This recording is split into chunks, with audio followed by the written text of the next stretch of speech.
तो हेलो बच्चों, आज फिर से हम लोग आ गए हैं एक नए टॉपिक की ओर जिसका नाम है इलेक्ट्रोस्टैटिक इक्विलिब्रियम। इस टॉपिक का बहुत ही हमारे लिए बहुत ही इंपॉर्टेंट मायने रखता है, क्योंकि इसके जो सवाल है वो आईआईटी में भी आते हैं, नीट में भी आते हैं और प्लस बोर्ड एग्जाम, जितने भी स्टेट बोर्ड के एग्जाम होते हैं उन सभी में इनके बेस्ड सवाल आते ही आते हैं। तो आइए हम लोग शुरू करते हैं, जिनका नाम है इलेक्ट्रोस्टैटिक इक्विलिब्रियम। विद्युत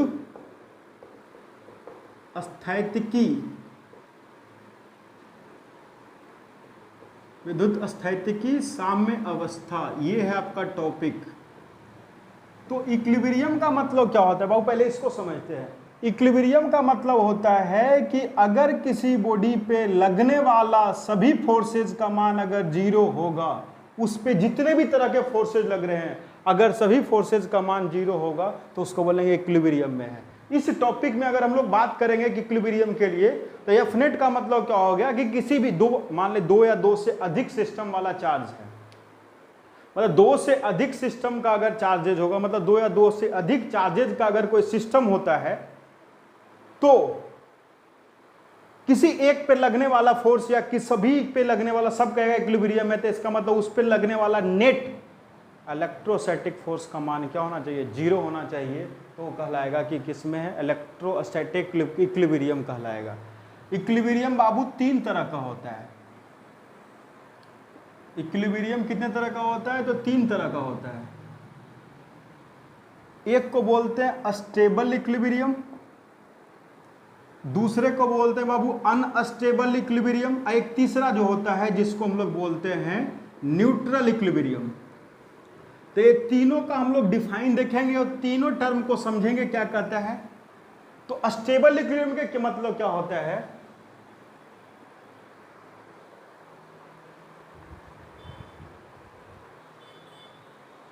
अस्टेबल इक्विलिब्रियम का मतलब क्या होता है कि अगर जो है इफ, या ऐसे लिखोगे, ए charge is displaced by a small distance,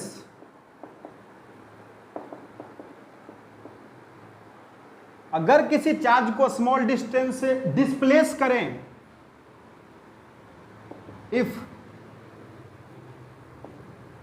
charge tends to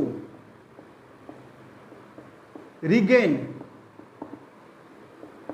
its regain same position, कहता है कि अगर वो अपने सेम पोजीशन को रिगेन करना चाहता है तो बोलेंगे कि वो किसमें है, अस्टेबल इक्विलिब्रियम में। ठीक है, आई होप ये बात समझ में आ रहा होगा। फिजिक्स में कुछ टर्म का मैं एग्जांपल दूंगा, उससे भी समझाऊंगा। तो देख लीजिए, अनस्टेबल का पहले क्या कहता है, सेम लाइन लिखिए कि ए charge is displaced by a small distance, ये पहला लाइन और दूसरा लाइन सेम लिखिए। उसके बाद लिखिएगा if charge does not regain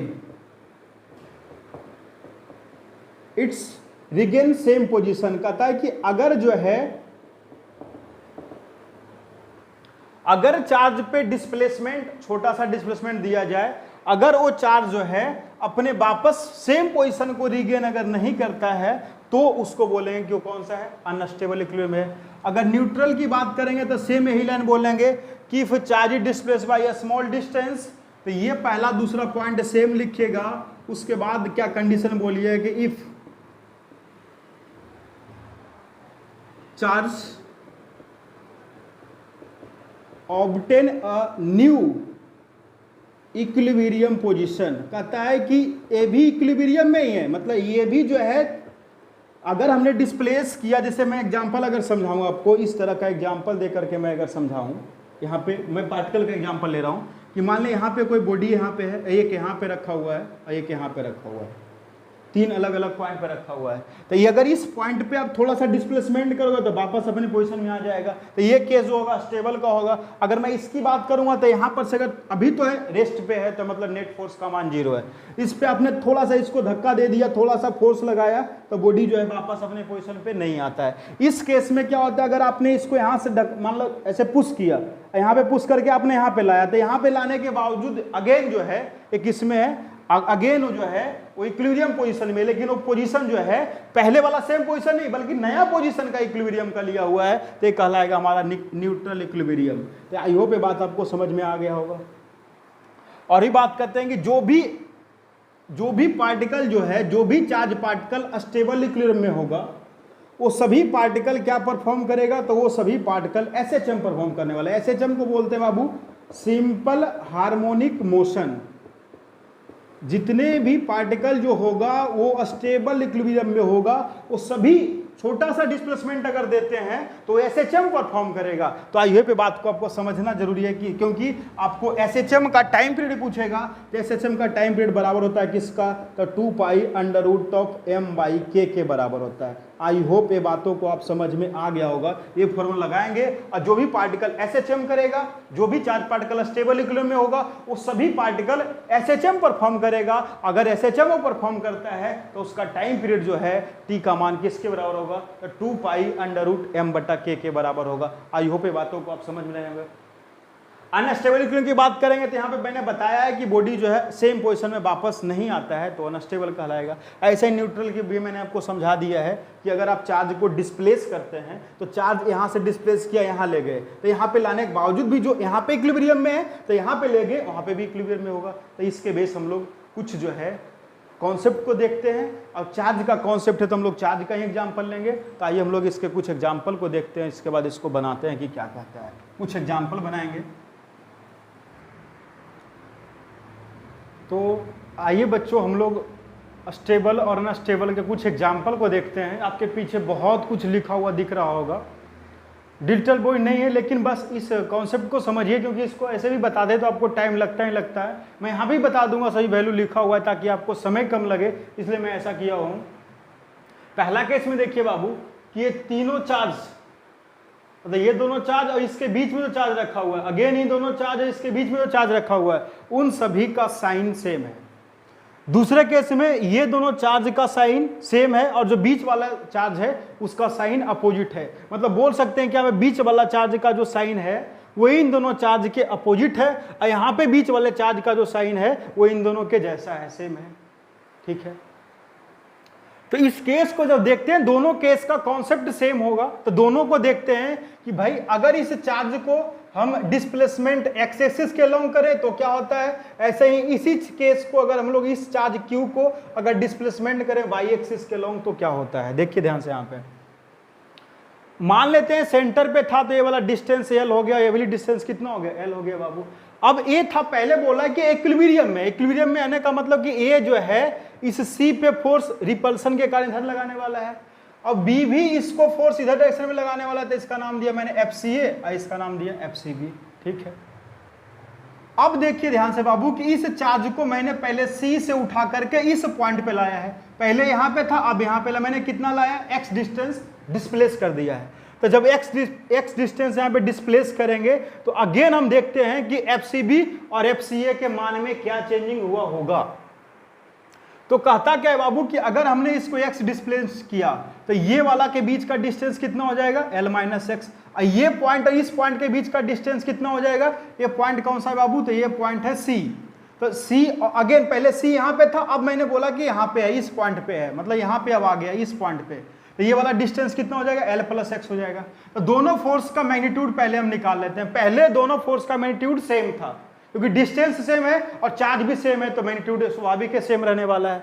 तो यहाँ पे हम लोग जब देखेंगे FCA का मान, तो FCA का मान क्या हो जाएगा, मतलब ये वाला इन दोनों के बीच लगने वाला फोर्स, तो K Q और यहाँ पे क्या लिख देंगे Q और बटा क्या हो जाएगा KQ बटा L-x का क्या कर देंगे, होल स्क्वायर कर देंगे। बात समझ में आ रहा होगा। इसकी बात करें तो इन दोनों के बीच का फोर्स हम लोग देखेंगे, इसके बीच तो डिस्प्लेसमेंट x हमने बढ़ा दिया, पहले L था अब हो गया L+x, यहाँ पे बस L+x का होल स्क्वायर कर दिए। अब देखिए ध्यान से बाबू, ऊपर वाला दोनों वैल्यू सेम है, तो जिसका मान छोटा रहेगा वो वाला फोर्स बड़ा होगा। इसका मतलब FCA का मैग्नीट्यूड ज्यादा है किससे, FCB से ज्यादा है। इसका मतलब अगर मैं बात करूं कि F नेट अगर इस पॉइंट पे पूछा जाए कि इस पॉइंट पे F नेट क्या है, तो इस पॉइंट पे एफ नेट किसके बराबर होगा, तो एफ सी ए में से किसको घटा देंगे, तो एफ सी ए में से एफ सी बी को घटा देंगे। आई होप ये बात आपको समझ में आ रहा होगा। इसका मतलब कि एफ नेट का डायरेक्शन वही होगा जो एफ सी ए का होगा। एफ सी ए का डायरेक्शन इधर है क्योंकि रिपल्सिव फोर्स है, तो एफ सी ए का डायरेक्शन इधर ही आ रहा है। तो ध्यान से देखिए बॉडी, पहले चार्ज यहां पे था बाबू, इसको हमने डिस्प्लेस किया इस डायरेक्शन में, इस डायरेक्शन में, और जब यहां पर ला करके छोड़ा एक्स डिस्प्लेसमेंट, तो फोर्स इधर क्यों लग रहा है, मतलब वापस ओरिजिनल पोजीशन, अपने पोजीशन की ओर लौटना चाहता है। इसका मतलब ये केस किसका हो गया, ये केस हो गया स्टेबल का। आई होप ये बात आपको समझ में आ गया होगा। इसको देखिए, अगर हम यही चार्ज को बाई एक्स की मतलब वाई डायरेक्शन में डिस्प्लेसमेंट, मतलब पहले यहां पे था अब यहां पे ला दिए, मान लीजिए, ध्यान से देखिएगा। अगेन देखिए बाबू क्या चेंज हुआ होगा, हमने एक्स डिस्प्लेस किया हुआ है, तो ये वाला चार्ज ए था, ए वाला चार्ज कौन था, ए वाला चार्ज मैंने बोला था कि सी पॉइंट, अब यहाँ पे आ गया। ये चार्ज देखिए ए है, ये चार्ज क्या है, बी है, ये मैंने बोला कि यहाँ पे सी पे किसको लाया है, क्यू को लाया हुआ है। तो अब देखिए ध्यान से बाबू, इधर की ओर जो फोर्स लगेगा, इधर की ओर, तो इधर की ओर जो फोर्स लगेगा उसका नाम क्या दिया मैंने, एफ सी ए नाम दिया। इधर की ओर जो फोर्स लग रहा है उसका नाम क्या देंगे, F C B. Again F C और एफ सी बी को अगर हम कैलकुलेट करते हैं तो देखिए ध्यान से बाबू, ये वाला एक्स है, ये वाला कोण 90 डिग्री होगा, तो ये वाला वैल्यू कितना हो जाएगा, under root of L square plus X square हो जाएगा। ये भी value L square plus X square होगा। तो जब हम एफ सी ए का मान निकालेंगे तो ये वाला डिस्टेंस लेंगे, और एफ सी बी का लेंगे तो ये वाला डिस्टेंस लेंगे, तो दोनों का डिस्टेंस सेम है। देखिए इसका मतलब दोनों फोर्स का मैग्नीट्यूड सेम होगा, और उसको बोला मैंने किसके बराबर है, एफ के बराबर है। तो आई होप देखिए यहाँ पे डायग्राम, ये वाला फोर्स एफ है, ये वाला भी फोर्स है, इसका मतलब एफ है, इसका मतलब दोनों फोर्स का मैग्नीट्यूड सेम है। इसका मतलब रिजल्टेंट जो है बीच से जाने वाला है। बीच से जाने का मतलब होता है कि इसके साथ बनाया गया एंगल और इसके साथ बनाया गया एंगल, इस लाइन का इसके साथ और इसके साथ दोनों के एंगल बराबर होंगे, तो मतलब ये वाला एंगल कितना हो गया, थीटा हो गया। तो अगर ये वाला फोर्स एफ है बाबू, तो इस फोर्स का देखिए हमने कंपोनेंट निकाला है, तो एक कंपोनेंट इधर होगा, एक कंपोनेंट इधर होगा, सेम एक फोर्स इधर है तो इसका एक कंपोनेंट इधर होगा, एक कंपोनेंट इधर होगा। तो इधर वाला एफ साइन थीटा, इधर भी एफ साइन थीटा, मतलब थीटा का मान सेम, एफ का मान सेम, मतलब ये दोनों फोर्स का मान सेम हो गया। इसका मतलब जो नेट फोर्स है वो दोनों, ये दोनों का जो एफ का जो ए वाला एफ कॉस थीटा का कंपोनेंट है वो दोनों नीचे की ओर है। इसका मतलब जब इस चार्ज को हम डिस्प्लेस नीचे की ओर करेंगे, इसका मतलब नेट फोर्स नीचे की ओर लगने वाला है, नीचे की डायरेक्शन में लगने वाला है। इसको एक बोल सकते हैं कि चार्ज जो है किधर की ओर मूव कर रहा है, तो चार्ज मूव टुवर्ड्स इनफाइनाइट। यहाँ पे चार्ज जो है इनफाइनाइट की तरफ मूव करता है। यहाँ पे देखिए बाबू कि चार्ज को हमने डिस्प्लेस किया इसी डायरेक्शन में, जिधर हमने डिस्प्लेसमेंट दिया है, एक्स का डिस्प्लेसमेंट हमने जिस डायरेक्शन में दिया है, फोर्सेज भी एफ नेट भी उसी डायरेक्शन में लग रहा है। इसका मतलब ये केस है कि बॉडी जो है वापस अपने पोजीशन में नहीं आएगा। इसका मतलब ये है कि ए चार्ज का, अगर ए वाला चार्ज का जो नेचर है, इसका जो साइन है, अगर इन दोनों के बराबर होगा तो डिस्प्लेस मतलब एक्स एक्सिस के लॉन्ग स्टेबल होगा और वाई एक्सिस के लॉन्ग क्या होगा, अनस्टेबल होगा। आइए बात समझ में आ रहा। अब देखिए नेक्स्ट क्वेश्चन में, इसका नेचर इन दोनों के अपोजिट है। तो सबसे पहले हम लोग डिस्प्लेसमेंट देते हैं एक्स एक्सिस में। सेम केस इधर वाला ही देख लीजिए कि मैंने पहले यहाँ पे था, अब यहाँ पे मैंने ले चल गया, तो अगेन एफ सी बी और एफ सी बी का मान कैलकुलेट किया, तो अगेन यहाँ पे क्या होगा। अब देखिए ध्यान से, यहाँ पे पहले एफ सी ए का डायरेक्शन इधर था, इस दिशा में, क्योंकि रिपल्सिव फोर्स लग रहा था इस डायरेक्शन में। अब देखिए एफ सी बी जो है इसको अटैक करेगा कि इस चार्ज को, एक क्यू चार्ज पे साइन प्लस का है तो इसको अपने तरफ अटैक करेगा, ये भी माइनस क्यू इसको अपने तरफ अटैक करेगा। मतलब अगेन जो है ये वाला डिस्टेंस कम हो गया, ये वाला डिस्टेंस ज्यादा हो गया, मतलब एफ सी ए का मान बड़ा हो गया एफ सी बी से। इसका मतलब ये है कि नेट फोर्स अगर देखेंगे तो नेट फोर्स का डायरेक्शन क्या होगा, एफ सी ए में से किसको घटाना पड़ेगा, एफ सी बी को घटाना पड़ेगा। इसका मतलब ये है कि एफ नेट का डायरेक्शन वही होगा जो किसका होगा, एफ सी ए का होगा। तो एफ सी ए का डायरेक्शन इधर है। इसका मतलब जिधर आप चार्ज को डिस्प्लेस कर रहे हैं और उस डिस्प्लेस करने के बाद जिस पोजीशन पे गया है वहां पे लगने वाला फोर्स जो है एफ नेट का मान जो है उसी डायरेक्शन में है। इसका मतलब ये अनस्टेबल इक्विलिब्रियम होगा। अगर इसके एग्जांपल को देखेंगे बाबू, तो यहाँ पे चार्ज माइनस क्यू है, यहाँ पे चार्ज प्लस क्यू है। अगेन हमने इसको एक्स डिस्प्लेस किया है, किधर, वाई एक्सिस के लॉन्ग डिस्प्लेसमेंट दिया है, तो वाई एक्सिस का डिस्प्लेसमेंट दिया मैंने, तो यहाँ पे आया। इस पे लगने वाला फोर्स देखिए ध्यान से, इस पे लगने वाला फोर्स, इस पे चार्ज क्या रखा हुआ, इस पे चार्ज है प्लस क्यू, तो ये वाला चार्ज इसको इधर अटैक करेगा, ये वाला चार्ज इसको इधर अटैक करेगा। बेसिक सेम है। डिस्टेंस यहाँ पे भी मैंने बताया था कि डिस्टेंस सेम है, तो यहाँ पे भी डिस्टेंस सेम है, मतलब फोर्स का मान सेम होगा। इसका मतलब रिजल्टेंट जो है बाबू क्या होने वाला है कि अगर ए वाला, देखो ध्यान से, ये वाला चार्ज का जो बीच वाला चार्ज का जो नेचर है, अगर इन दोनों के अपोजिट होगा तो एफ नेट देखिए किधर की ओर है, तो इसका मतलब हमने इस चार्ज को नीचे की ओर लाया था, डिस्प्लेसमेंट नीचे दिया था, लेकिन एफ नेट वापस उसको अपने पोजीशन की ओर ले जाना चाहता है। इसका मतलब ये केस किसका हो गया? स्टेबल का हो गया। तो इसका एक समरी दिमाग में याद रखिएगा कि बीच वाला चार्ज का साइन अगर इन दोनों चार्ज के साइन के बराबर होगा तो एक्स एक्सिस के लॉन्ग स्टेबल होगा और वाई एक्सिस के लॉन्ग अनस्टेबल होगा। इसकी बात करें, बीच वाले का नेचर इन दोनों चार्ज के अगर अपोजिट हो तो एक्स एक्सिस के अलोंग अनस्टेबल इक्विलिब्रियम में होगा और वाई एक्सिस के अलोंग किस में होगा? स्टेबल इक्विलिब्रियम में होगा। तो आई होप ये बात आपको समझ में आ रहा होगा। तो इस चीजों को अच्छी से समझिए। और यहाँ पे हम लोग एक नया कॉन्सेप्ट देखने वाले हैं कि अगर स्टेबल इक्विलिब्रियम में रहता है तो जितने भी बॉडी स्टेबल इक्विलिब्रियम में रहेगा, इसका मतलब वो क्या होगा? वो एसएचएम परफॉर्म करना है। एसएचएम परफॉर्म करेगा तो हम लोग एसएचएम को चेक करेंगे कि एसएचएम कैसे परफॉर्म करता है। तो आइए उसको हम लोग देखते हैं, उसके बाद हम लोग इस पर चर्चा करेंगे। जो स्टेबल में उसको हम लोग देखते हैं। इसमें देखिए स्टेबल का केस है, तो इसको हम लोग देखना चाहते हैं पहले। इसको तो है ही नहीं कुछ इसमें।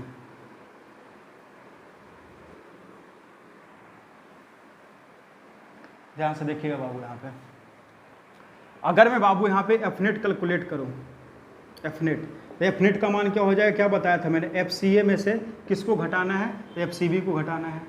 इसका मतलब क्या हो जाएगा बाबू? देखिए इन दोनों को अगर घटाइएगा तो ऊपर वाला चीज़ कॉमन है, तो कॉमन ले के क्यू कॉमन के लीजिए। यहाँ पे क्या बचेगा? 1 माइनस मतलब 1/l माइनस एक्स का whole square minus 1l/l plus X का होल स्क्वायर, ये बचेगा।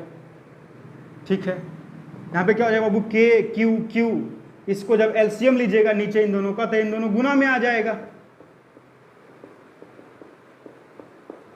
यहाँ पे क्या हो जाएगा? ऊपर में आ जाएगा l प्लस एक्स का होल स्क्वायर, नीचे इधर आ जाएगा l माइनस एक्स का होल स्क्वायर।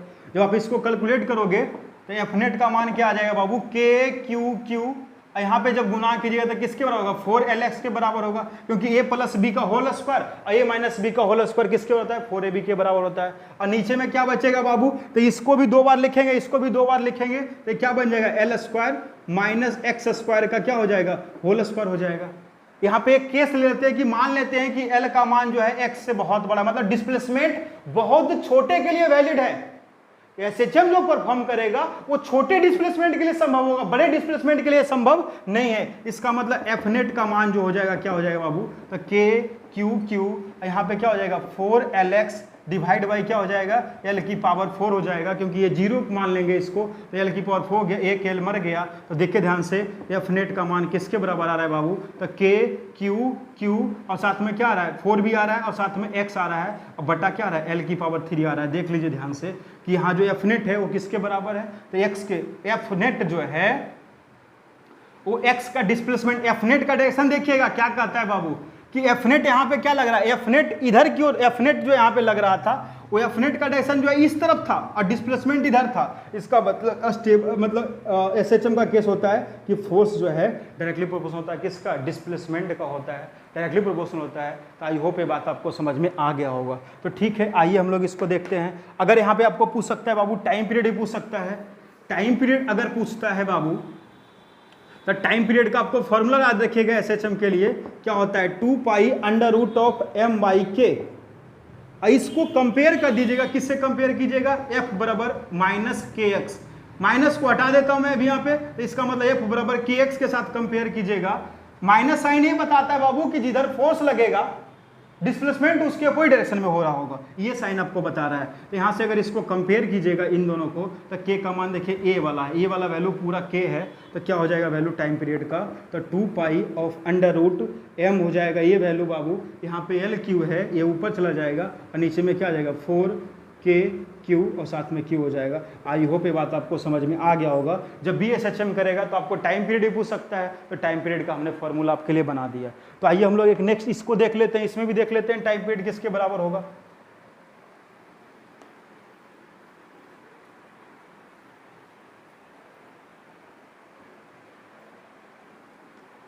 इसको देखते हैं बाबू, यहाँ पे ध्यान से देखिएगा क्या है। एफ नेट का मान किसके बराबर है, एफ नेट का मान बराबर है 2f cos थीटा के बराबर है। ठीक है, ये बात आपको समझ में आ रहा होगा। अगेन देखिए ध्यान से, एफ नेट का मान कितना ले लेंगे 2, एफ का मान क्या हो जाएगा k क्यू बटा इसका होल स्क्वायर था, क्या बनेगा, इसका होल स्क्वायर करेंगे तो L square plus X square बचेगा। ठीक है, इनटू साथ में क्या लिखा है cos थीटा, तो मैं बोल दिया कि ये वाला एंगल थीटा है, तो ये वाला डिस्टेंस थीटा के सामने वाला परपेंडिकुलर हो जाएगा, ये वाला बेस हो जाएगा, डिस्प्लेसमेंट एक्स हो जाएगा, तो थीटा के बगल वाला ये मतलब बेस हो जाएगा, और इसके परपेंडिकुलर ये वाला लाइन का मैंने पता है, तो क्या लिखेंगे एक्स बटा under root of L square plus क्या हो जाएगा एक्स स्क्वायर हो जाएगा cos थीटा का मान। तो यहाँ से क्या देखिए आ रहा है, एफ नेट बराबर, अगेन इसको सोल्व कर सकते हैं 2k क्यू, नीचे में क्या हो जाएगा बाबू L square plus X square का पावर कितना हो गया 3/2 हो गया, ऊपर में एक साल है। अगेन देखिए वही केस आएगा आपको बाबू कि एफ नेट का मान, यहाँ पे केस ले लेंगे, क्या ले लेंगे कि एल का मान, एल जो है बहुत बड़ा है एक्स से, इसका मतलब एफ नेट का मान क्या आ जाएगा कि मतलब यहाँ पे वैल्यू क्या आ रहा है, देखिए ध्यान से देखिए 2k क्यू एक्स बटा नीचे में क्या हो जाएगा एल क्यू हो जाएगा। और जब भी आपको बताया था कंपेयर किसके साथ करना है, तो एफ बराबर के एक्स के साथ कंपेयर कीजिएगा, मतलब ये वाला वैल्यू के हो गया, इसका मतलब टाइम पीरियड क्या हो गया बाबू 2 ऑफ अंडर रूट एम बटा के का मान कितना हो गया 2k क्यू और ऊपर में क्या चला जाएगा एल क्यू चला जाएगा, तो ये टाइम पीरियड हो गया इस केस में। इस केस में टाइम पीरियड आपका स्टेबल इक्विलिब्रियम है, तो स्टेबल होगा तो एसएचएम करेगा, और एसएचएम करेगा तो आपसे टाइम पीरियड पूछेगा, तो आप ऐसे निकाल सकते हैं, पहले एफ नेट निकाल लीजिए, उसके बाद के एक्स के साथ उसको कंपेयर कर दीजिएगा।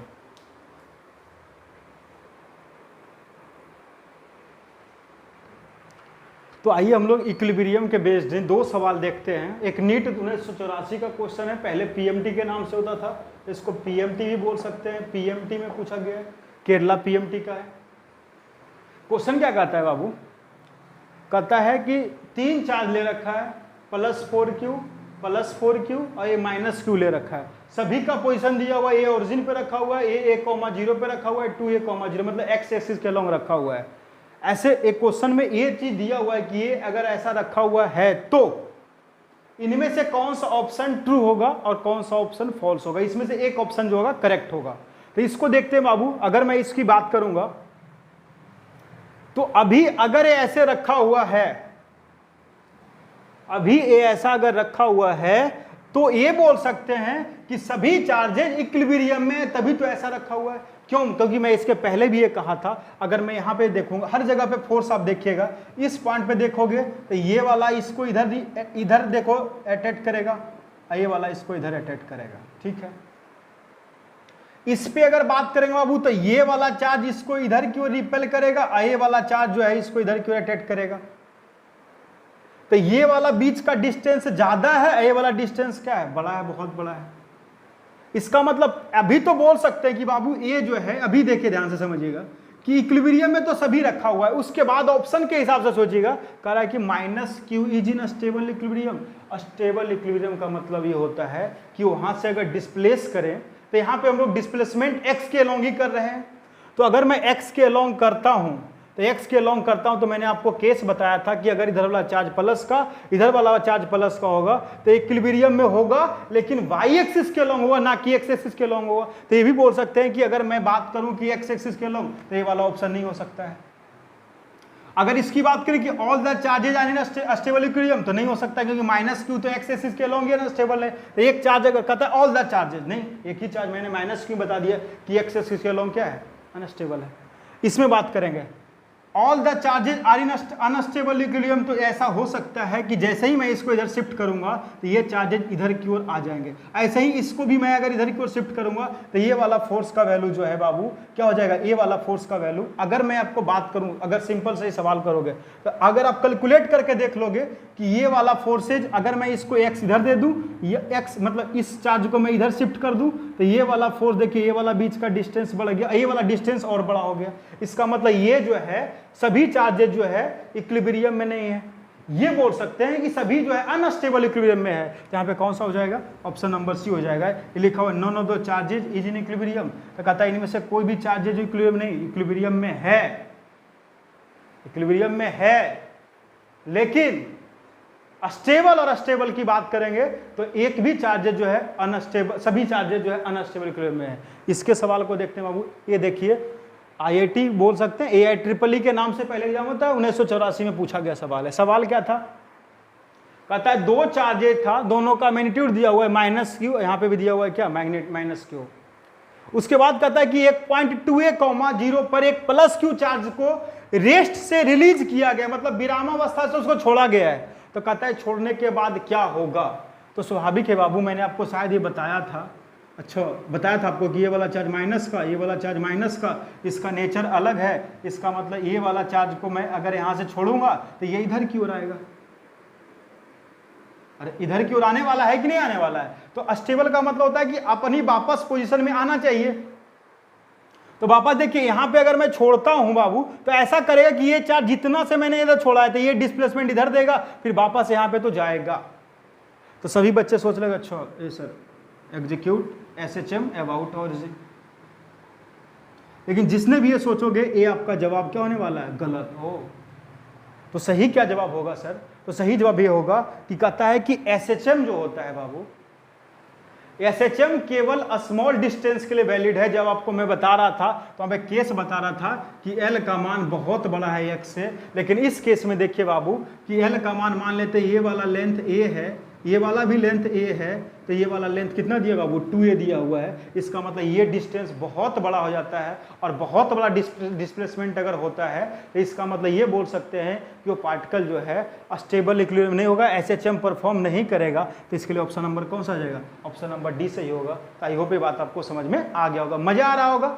अगर वीडियो को अच्छा लगता है एकदम इतना मन से पढ़िएगा ना कि आपके माँ बाप भी आप पे खुश होते हैं कि मैंने इससे पढ़ा है, और ये चीज को आप अपने आप से दिमाग में ठान लीजिए। तो आइए हम लोग फिर से एक नया टाइप का क्वेश्चन देखेंगे, सेम अगेन IIT का एक सवाल लेने वाले हैं।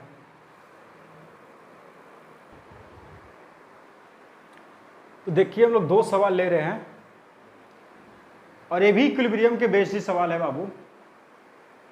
एक करंट है क्वेश्चन IIT में 2019 का। तो जो भी मैं क्वेश्चन आपको कराता हूं तो इस कराने के पीछे का उद्देश्य ये बाबू कि जो आप पढ़ रहे हैं उसको पढ़ने के बाद हमें क्या फायदा मिलने वाला है, ये हमें पता लगेगा कि अगर ये ऐसा पढ़ेंगे तो अच्छा क्वेश्चन का लेवल इस तरह के कंपटीशन एग्जाम में पूछा जाता है। तो आप सभी लोग मेहनत करते रहिए, अपरंपार मेहनत कीजिए और क्वेश्चन को हिला दिए। तो दो सवाल ले रहे हैं। ये सवाल देखिए किसमें, नीट 2013 1995, AIEEE 1987 और केरला PFD 2000 सवाल में ऐसा क्वेश्चन पूछा गया हुआ है सेम टाइप का। आप देख लो ध्यान से। क्वेश्चन क्या कहता है, कहता है दो चार्ज +q और +q, मतलब इन दोनों चार्ज के जो लाइन ज्वाइन कर रहा है उसके बीच में एक चार्ज q को रखा गया है। अगर मैं इस क्वेश्चन को पढ़ूं कि क्वेश्चन क्या पूछा गया था, तो लिखा हुआ था ए charge q is placed between line joining between the two equal charges +q if all the charges in equilibrium. कहता है कि system of 3 charges in equilibrium, कहता है तीनों का तीनों चार्ज इक्विलिब्रियम में है। तो ये पूछ रहा है कि ये Q का मान क्या होना चाहिए, सवाल ये कहता है। तो ऑप्शन दिया हुआ है, यही सवाल यहाँ पे भी दिया हुआ बाबू, कुछ फर्क नहीं है, सवाल यही है। एक करंट ईयर का क्वेश्चन है, तो आप यहाँ पे एकदम फटफट बनाना है। क्या कहता है, यहाँ पे ऐसे पड़ा हुआ है क्वेश्चन कि 3 चार्जेज है, एक का चार्ज +q है, तो +q को ऑरिजिन पे रखा गया है, ये स्मॉल q को d/2 डिस्टेंस पर रखा गया ऑरिजिन से, और इसको d डिस्टेंस पर रखा गया है। ठीक है,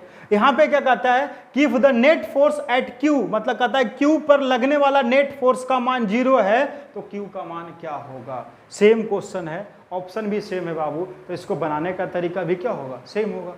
ठीक है, सब बताते हैं सर कैसे कैसे बनेगा। ठीक है, आप समझाता हूँ मैं इसी d डिस्टेंस लेकर के बनाता हूँ ताकि ये भी सवाल आपको बन जाए। जब भी बाबू कहेगा, पूछने का तरीका अलग अलग है। यहाँ पे कहता है तीनों का तीनों चार्ज इक्विलिब्रियम में है, तो पूछ रहा है Q का मान, कोई दिक्कत नहीं है। तो आप जब भी ऐसा क्वेश्चन मिलता है तो आप ये दोनों चार्ज जो ये बगल में है, इन दोनों चार्ज, तो इन दोनों चार्ज पे समझिएगा ध्यान से, इन दोनों चार्ज में किसी एक चार्ज पे लगने वाला नेट फोर्स का मान 0 होगा, क्योंकि IIT मेन से सवाल पहले क्लियर कर दिया हुआ है। यहां पे सवाल कर रहा है तीनों का तीनों सिस्टम इक्विलिब्रियम में है। तो सबसे पहले हम देख लेते हैं बाबू, इस क्वेश्चन को देख लेते हैं या उसको देख लेते हैं, कोई फर्क नहीं पड़ेगा। यहाँ पे मैं देख लेता हूँ, सेंटर पे रखा जा रहा है बाबू। तो मैंने बोला कि ए भी डिस्टेंस x है और ये भी डिस्टेंस x है और ये भी बोला मैंने सेंटर पे है, तो टोटल डिस्टेंस यहाँ से यहाँ तक कितना हो गया, 2x हो गया। देखिए ध्यान से, ये कन्फर्म है कि ये प्लस का चार्ज है, तो ये प्लस का चार्ज है, तो ये वाला चार्ज इस पे फोर्स इधर के डायरेक्शन में लगाने वाला, इसका नाम दे दिया मैंने 1, इसका नाम दे दिया मैं 2, इधर नाम दे दिया 3। तो ये जो फोर्स लगा रहा है क्या 2 पे लग रहा है, फोर्स लगा कौन रहा है, लगा रहा है 1, इस डायरेक्शन में लगा रहा है। ठीक है, समझिएगा ध्यान से क्या मैं बोल रहा हूं। और ये कहता है कि Q, देखो साइन के साथ दिया हो, इसका मतलब Q का साइन कहता है कि इस पे नेट फोर्स F नेट का मान जो है इस Q पे कितना होना चाहिए, 0 होना चाहिए।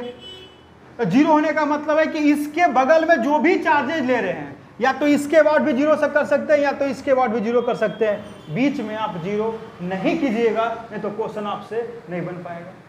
Q पे लगने वाला नेट फोर्स का मान 0, या तो यहाँ पे 0 कर दीजिए या तो यहाँ पे 0 कर दीजिए। इस क्वेश्चन में कह रहा है यहाँ पे जो ओरिजिन पे रखा हुआ चार्ज है उस पे लगने वाला नेट फोर्स का मान 0 है, कोई दिक्कत नहीं है। देख लीजिए ध्यान से क्या क्या होगा। इस पे फोर्स कौन सा लग रहा है, F21, तो F21 का मान कैलकुलेट करें। F21 का मान क्या हो जाएगा, K Q बटा x प्लस x कितना हो जाएगा, x² हो जाएगा। यहाँ पे कर दोगे क्या, d का स्क्वायर कर दोगे, बात तो ही होना है, कोई फर्क तो नहीं पड़ेगा। ठीक है, ठीक है सर, F21 का तो मान निकल गया। इसका मतलब ये जो 3 वाला चार्ज है वो फोर्स इधर लगाएगा तभी ना इक्विलिब्रियम में होगा, क्योंकि दोनों अगर ये भी प्लस का होगा और ये भी प्लस का होगा तो ये इधर फोर्स लगेगा, तो रिजल्टेंट तो उधर चला जाएगा। नेट 0 होने के लिए एक फोर्स अगर इधर लग रहा है तो दूसरा फोर्स इधर लगना चाहिए। इसका मतलब हो न हो, अगर मैं बात करूं कि 2-3 का मान जो किसके बराबर होगा, तो बोल सकते हैं K बटा K बटा, यहाँ पे 2x था तो यहाँ पे क्या कर देंगे, 4x² कर दिए बाबू, सॉरी यहाँ पे क्या हो जाएगा बाबू, यहाँ पे क्या हो जाएगा बाबू, यहाँ पे हो जाएगा x² हो जाएगा। आई होप आपको बात समझ में आ रहा होगा। ठीक है, देख लीजिए, इसका मतलब क्या कहता है बाबू कि F21 का मान बराबर होना चाहिए किसके लिए, F23 के बराबर होना चाहिए। वैल्यू पुट कर दो, K बटा नीचे में 4x² है बाबू, बराबर हुआ किसका, K बटा नीचे में x² हो जाएगा। x² से x² मर गया, Q से Q मर गया, K से K मर गया। देख लीजिए ध्यान से, इस Q का मान क्या है, इस Q का मान आ जाएगा Q बटा 4 आ जाएगा बाबू। आई होप ये बात आपको समझ में आ रहा है। लेकिन देखिए ध्यान से, इसका देखो ए फोर्स का डायरेक्शन इधर की ओर है, तो इधर की ओर तभी होगा जब इस Q का साइन किस में होगा, माइनस में होगा। इसका मतलब साइन यहाँ पे माइनस लगा दोगे, ऑप्शन आपको जो भी मर्जी मिल जाए। क्या ऑप्शन यहाँ पे दिया हुआ है, -Q/4 यहाँ पे हो जाएगा, यहाँ पे ऑप्शन नंबर सी हो जाएगा। आई होप ये बात आपको समझ में आ गया होगा। तो हम लोग आइए आगे देखते हैं। अच्छा, एक क्वेश्चन को ऐसे ही पूछ सकता है, अगर ये दोनों चार्ज माइनस का रहेगा, ये दोनों चार्ज किसका रहेगा, अगेन ये दोनों चार्ज का साइन अगर माइनस का रहेगा तो इस Q को साइन क्या होना चाहिए, प्लस में होना चाहिए। यहाँ पे क्या हो जाएगा, अगर ये दोनों साइन, अगर ये वाला ऑप्शन होता, ये वाला माइनस के जगह यहाँ पे वाला माइनस होता, तो यहाँ पे कौन सा हो जाएगा, ऑप्शन नंबर सी सही हो जाता। तो आई होप ये बात आपको समझ में आ गया होगा। चलिए आइए कॉन्सेप्ट को देख लेते हैं। अगर आपको क्वेश्चन में बाबू ऐसे लिख लेता हूं मैं पहले, if the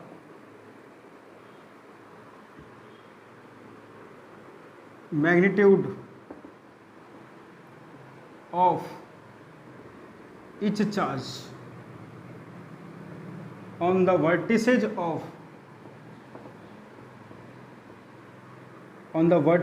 of regular polygon is same, then net force at the center is 0। ये दिमाग में बैठा लीजिएगा। कहता क्या है, ये कहता क्या है, कहता है कि यदि, हिंदी वाला लिख देगा, कहता है क्या, यदि जो है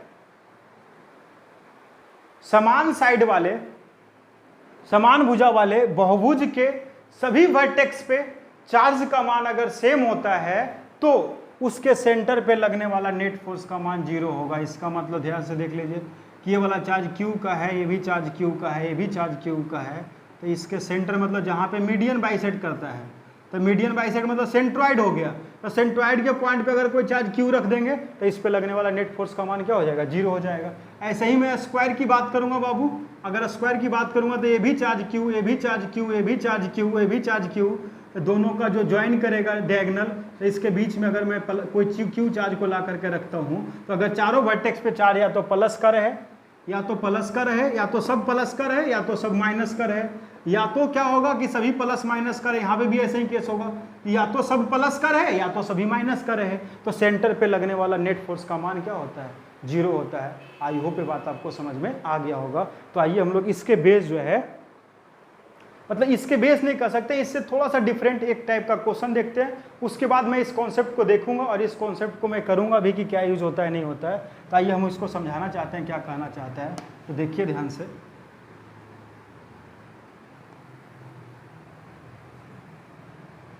ये सवाल जो है बाबू ऐसा लिखा हुआ है,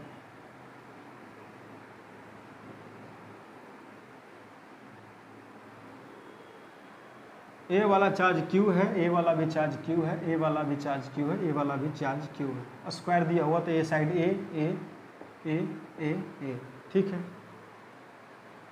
कहता क्या है इसमें, क्वेश्चन में ये कहता है बाबू, if F net at Q is 0,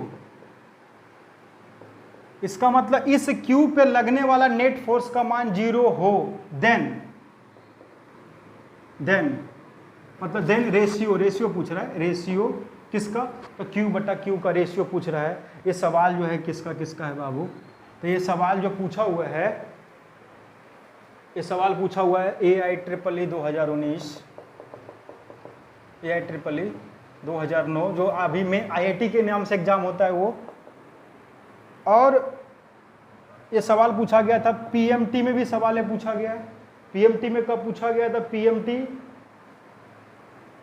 ये 2008 के करीब करीब दिया हुआ है। और ये सवाल जो है बिहार बोर्ड के एग्जाम जो है, जो BSCB का एग्जाम हुआ था 2018, वहाँ पे दिया हुआ था। और यहाँ पे ऑप्शन दिया हुआ है बाबू, पहला ऑप्शन दिया हुआ है क्या? 2√2। दूसरा ऑप्शन दिया हुआ है -2√2। सी ऑप्शन दिया हुआ है 1/2√2। और डी ऑप्शन दिया हुआ है -1/2√2। आई होप ये क्वेश्चन आपको समझ में आ गया होगा, ठीक है। तो इस क्वेश्चन के बनाने के पहले बाबू मैं आपको एक चीज़ ये बताना चाह रहा हूँ कि इस पे कहता है लगने वाला नेट फोर्स का मान 0 है। तो नेट फोर्स का मान 0 होने के लिए क्या होना पड़ेगा? तो मान लेता हूँ पहले कि ये दोनों का साइन प्लस है, ठीक है, प्लस का है। मैं मानता हूँ यहाँ पे कि नेट फोर्स का मान 0 है। तो ये वाला चार्ज देखिए क्या करेगा। अगर मैं बात करूँ पहले, तो ये दोनों, ये जो है इस पे फोर्स लगाने वाला, इधर डायरेक्शन में लगाने वाला है, ठीक है। तो इस पे लगने वाला नेट फोर्स का मान 0 तभी होगा जब इस चार्ज के द्वारा फोर्सेज मान लो इस डायरेक्शन में लगेगा और इसके द्वारा फोर्सेज का मैग्नीट्यूड इधर। मतलब ये वाला चार्ज अगर प्लस का होगा तो ये वाला चार्ज किसका होना चाहिए? तो ये वाला चार्ज होना चाहिए माइनस का होना चाहिए। आई होप ये बात आपको समझ में आ रहा है। तभी तो एक फोर्स इधर लगेगा तो इसका रिजल्टेंट जो है इधर जाने वाला है, इन दोनों का रिजल्टेंट। तो आपको बताया था ये कॉन्सेप्ट, अगर आपको याद होगा तो क्या बताया था मैंने कि आपको ये चीज़ शायद अगर आपको अगर ये चीज़ें अगर दिमाग में बात में होगी तो शायद ये आपको याद होगा क्या, कि मान लीजिए ध्यान से कि ये वाला चार्ज Q है और ये वाला भी चार्ज क्या है? Q है। ये वाला चार्ज कैपिटल Q है, ये वाला चार्ज कैपिटल Q है। तो इधर क्यों जो फोर्स लगेगा किसके बराबर बाबू? Q बटा क्या हो जाएगा? बटा हो जाएगा A²। ऐसे इधर वाला मान क्या हो जाएगा? Q बटा क्या हो जाएगा बाबू? A² हो जाएगा। ये दोनों फोर्स का मैग्नीट्यूड सेम होगा तो रिजल्टेंट बीच से जाने वाला है। ये वाला एंगल 90 डिग्री है तो इसका वैल्यू किसके बराबर होगा बाबू? √2f के बराबर होगा। अरे ये वाला 90 डिग्री है तो इसका स्क्वायर करोगे तो कि cos 90 का मान 0 हो जाता है, तो ये वाला वैल्यू √2f के बराबर होता है। इसका मतलब इस बात को आप दिमाग में बैठा लीजिए। क्या बैठाना है बाबू? कि जो इधर की ओर जो फोर्स लग रहा है, क्या इसका नाम दे सकते हैं 3, 4। तो इधर फोर्स कौन लगा रहा है? 3 पे लगा रहा है फोर्स, लगा कौन रहा है? 1 लगा रहा है मान लीजिए, ठीक है। तो ये दोनों फोर्स का रिजल्टेंट इधर जाना चाहिए और इसका मान किसके बराबर होगा? इसका मान होगा √2f के बराबर होगा, ठीक है। तो कहता है ये वाला फोर्सेज जो इन दोनों का रिजल्टेंट है वो किसके बराबर है? √2f के बराबर है। √2f का मतलब क्या? Q बटा क्या हो जाएगा बाबू? बटा हो जाएगा A²।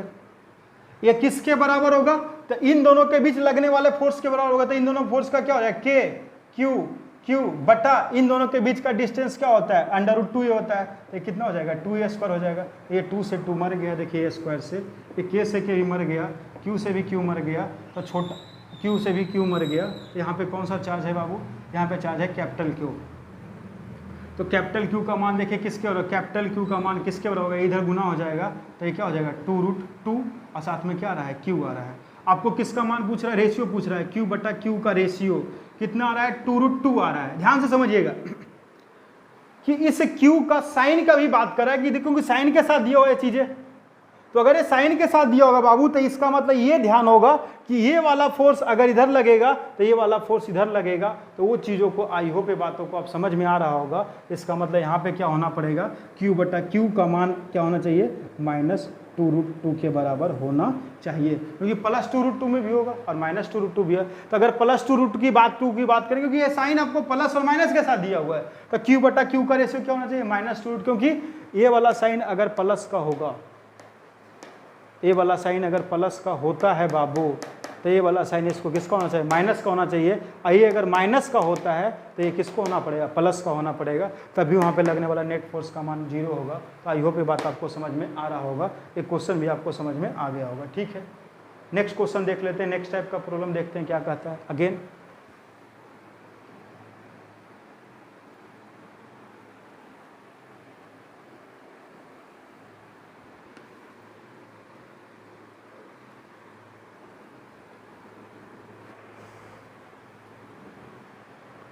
तो आइए हम लोग एक और सवाल देख लेते हैं। एक स्क्वायर दिया हुआ है, AIEEE 2009 का क्वेश्चन दिया हुआ है। कंपटीशन एग्जाम का सभी क्वेश्चन अच्छे लेवल का बताऊंगा। ए चार्ज -q, ए भी चार्ज -q, ए भी चार्ज -q, ए भी चार्ज -q।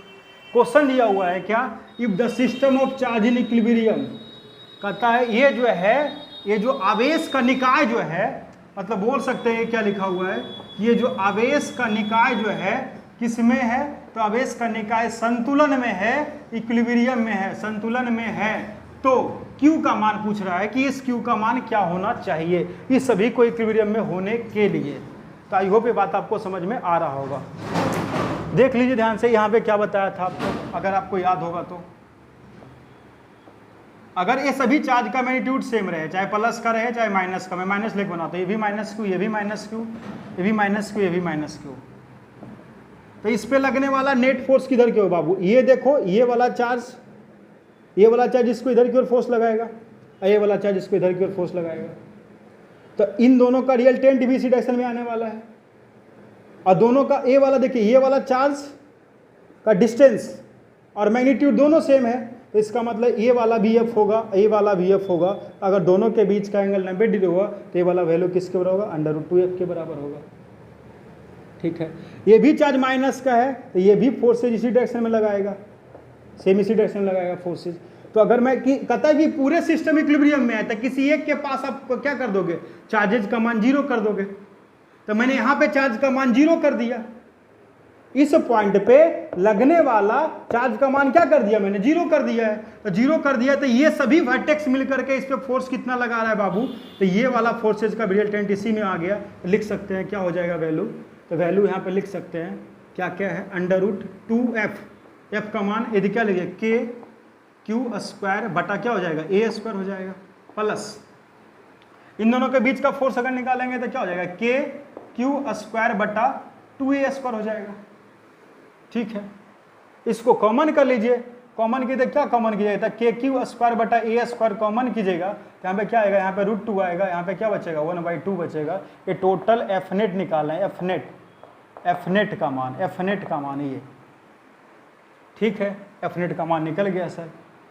आई होप ये बात आपको, अब यहाँ पे एलसीएम भी ले सकते हैं Fnet के निकाले, Fnet बराबर KQ² बटा A², 2 एलसीएम ले लोगे तो क्या हो जाएगा 2√2 हो जाएगा और +1 हो जाएगा, इधर 2 आ जाएगा। अब क्या है देखिए ध्यान से, इस पे लगने वाला अगर सभी चार्जेज सेम है तो इस पे लगने वाला नेट फोर्स जो ये तीनों मिल करके लगा रहा है उसकी वैल्यू हमने भी कैलकुलेट कर लिया, Fnet का मान कैलकुलेट कर लिया। अगर इस पे लगने, इसको इक्विलिब्रियम में होना है तो ये तीनों चार्जेज मिल करके जो फोर्सेज इस पे लगा रहा है उसी के बराबर सेम अमाउंट का फोर्सेज ये वाला चार्ज इस डायरेक्शन में उसको लगाना चाहिए। ये बात आपको समझ में आ रहा होगा। जितना चार्जेज ये और ये मिलकर के यहाँ पे लगा रहा है वो किसके बराबर है, एफ नेट का, और एफ नेट का मान मैंने सोल्व कर लिया है। वही फोर्सेज जो है इन दोनों के बीच भी लगना चाहिए। तो ये दोनों बीच का फोर्स का मान कितना हो जाएगा, इसको अगर मैं कैलकुलेट करूँ तो √2a होता है टोटल। क्यों? क्योंकि आपको दिमाग में याद रखिए total forces F net, F net का मान क्या है देख लीजिए, k² बटा, अच्छा चार्जेस Q है तो यहाँ पे कैपिटल Q लिख दिए, k कैपिटल Q का स्क्वायर बटा 2a² इंटू क्या लिखा हुआ है 2√2 + 1, ये बराबर होनी चाहिए किसके होना चाहिए था, इन दोनों फोर्स के बराबर होना चाहिए। तो इन दोनों फोर्स क्या हो जाएगा, Q बटा इन दोनों के बीच का डिस्टेंस क्या लिखोगे, √2 बटा a का क्या कर दोगे, बटा 2 का क्या कर दोगे, होल स्क्वायर कर दोगे। सोल्व कर लीजिए, k² बटा 2a² इंटू 2√2 प्लस क्या हो जाएगा 1 बराबर, इसको स्क्वायर करोगे तो 2 का स्क्वायर ऊपर में कितना हो जाएगा 4 हो जाएगा, तो 4 ऊपर चला जाएगा, Q बटा नीचे में क्या होगा 2a² होगा, ये 2a² से 2a² मर गया, ये k से भी k मर गया, सॉरी ये k से k मरा है, और ये Q यहाँ पे से मर गया है। तो आपको Q का मान पूछ रहा है बाबू, तो Q का मान क्या आया हुआ है देख लीजिए ध्यान से। तो Q का मान इधर 4 है तो इधर 4 नीचे आ जाएगा, तो Q/4 हो जाएगा, और साथ में क्या आएगा 2√2 + 1 होगा। लेकिन ध्यान रखिएगा इस Q का साइन क्या होना चाहिए, तो इस Q का साइन इन सभी के अपोजिट होना चाहिए। तो इन सभी के अपोजिट मतलब अगर ए वाला चार्ज देखिए माइनस का होगा, अगर ए वाला सभी चार्जेज माइनस का होगा तो ऑप्शन नंबर बी सही होगा, अगर ए वाला सभी चार्जेज प्लस का होगा तो ये वाला ऑप्शन किसका हो जाएगा, माइनस का हो जाएगा। इसका मतलब अगर ए वाला चार्ज सब प्लस का होगा बाबू तो ये ऑप्शन नंबर ए हो जाएगा, अगर ए वाला सभी चार्जेज माइनस का है तो ऑप्शन नंबर क्या हो जाएगा, ऑप्शन नंबर बी हो जाएगा। आई होप ये बात आपको समझ में आ गया होगा। एक नेक्स्ट देख लेते हैं इसी टाइप का।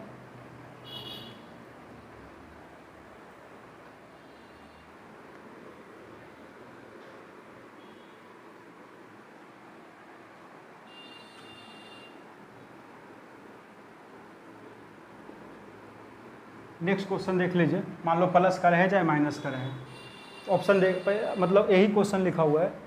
मान लीजिए इसको अभी मैं प्लस का बनाता हूँ, ये प्लस का Q चार्ज, ये भी प्लस का Q चार्ज, ये भी प्लस का Q चार्ज, समझिएगा ध्यान से।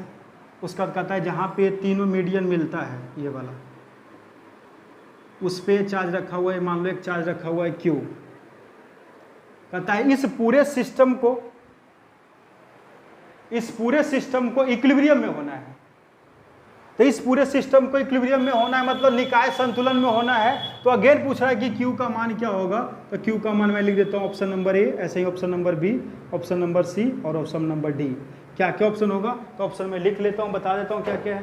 तो ऑप्शन दिया हुआ है बाबू यहाँ पे -√3Q, ऑप्शन बी दिया हुआ है +√3Q, ऑप्शन सी दिया हुआ है -1/√3Q, और ऑप्शन डी हुआ है +1/√3Q दिया हुआ है। ये सारे ऑप्शन दिए हुए हैं आपके, ठीक है। अगेन पूरे सिस्टम इक्विलिब्रियम में होगा बाबू, तो अगेन क्या कीजिएगा, ध्यान से मैं आपको बताया था शायद कि ये वाला चार्ज Q है, ये वाला चार्ज Q है, ये वाला चार्ज Q है। तो अगर मैं इसके अबाउट नेट फोर्स आप 0 बनाइएगा, तो नेट फोर्स 0 बनाएगा तो देखिए ध्यान से क्या होगा, ये वाला चार्ज इधर फोर्स लगाएगा, प्लस का चार्ज तो ये वाला फोर्स इधर लगाएगा, रिजल्टेंट बीच से जाएगा, और रिजल्टेंट बीच से जाएगा। तो अगर मैं इक्विलेटरल ट्रायंगल, ये सभी ट्रायंगल कैसा है, ये ट्रायंगल इक्विलेटरल है, इक्विलेटरल ट्रायंगल, तो ये वाला मान किसके बराबर होगा, तो बताया था आपको 60 के लिए, 60 का मान के लिए बताया था कि कितना होता है, तो 60 के मान के लिए आपको बताया था, शायद निकाल भी सकते हैं। ये क्या हो जाएगा बाबू, इधर का फोर्सेज क्या हो जाएगा, ये वाला फोर्सेज बराबर है इसका, ये भी फोर्सेज बराबर है, ठीक है। तो इसका मान किसके बराबर होता है, इसका मान होता है √3f के बराबर होता है। थीटा का मान कितना पूछ गया, थीटा का मान 60 पूछेगा, तो इसका बराबर कितना होगा, √3f के बराबर होगा। तो √3f, f का मान क्या हो जाएगा, KQ², मतलब Q इंटू Q कर देता हूँ, और बटा क्या हो जाएगा, a² हो जाएगा, ठीक है, बराबर किसके बराबर होगा। तो ये चीजों को ध्यान रखिएगा कि ये वाला चार्ज जो है, अगर ये तीनों जो है इस डायरेक्शन में फोर्स अगर लगा रहा है यहाँ पे, तो ये वाला चार्ज इस पे फोर्स इधर लगाना चाहिए, इसी डायरेक्शन में लगाना चाहिए, सीधा इधर की ओर। मतलब ये दोनों के बीच लगने वाला फोर्स का मान मतलब इन दोनों के बीच लगने वाला फोर्स का मान ये दोनों का जो रिजल्टेंट होगा उसके बराबर आना चाहिए। तो इन दोनों के बीच का क्या हो जाएगा बाबू, के क्यू क्यू बटा